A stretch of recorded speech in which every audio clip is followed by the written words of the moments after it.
शिवसैनिकांनो, वाघांनो, संघटित व्हा, महाराष्ट्राच्या विकासाला गतिशील बनवा, अशा आशयाचे फलक दिल्ली महाराष्ट्र सदन येथे लागलेले आहेत. आता ते फलक कुणी लावले, का लावले, उद्देश काय होता, हा नंतरचा भाग आहे. पण सर्वात आधी हे ऐका की शिंदे गटाचे प्रवक्ते संजय शिरसाट यांनी काय म्हणलंय. ते म्हणाले की आम्हाला आनंदच होईल जर ते आले, एक पाऊल जर त्यांनी पुढे टाकलं की आम्ही 2 पावलं पुढे टाकायला तयार आहोत.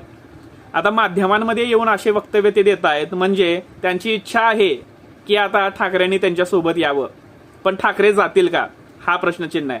मी तर म्हणतोय संजय शिरसाटांना की त्यांच्या एका पावलाची तुम्ही वाट कशाला बघतायत. तुम्ही 1 पाऊल पुढे टाका, ते 2 पावलं पुढे टाकतात का नाही हे बघा.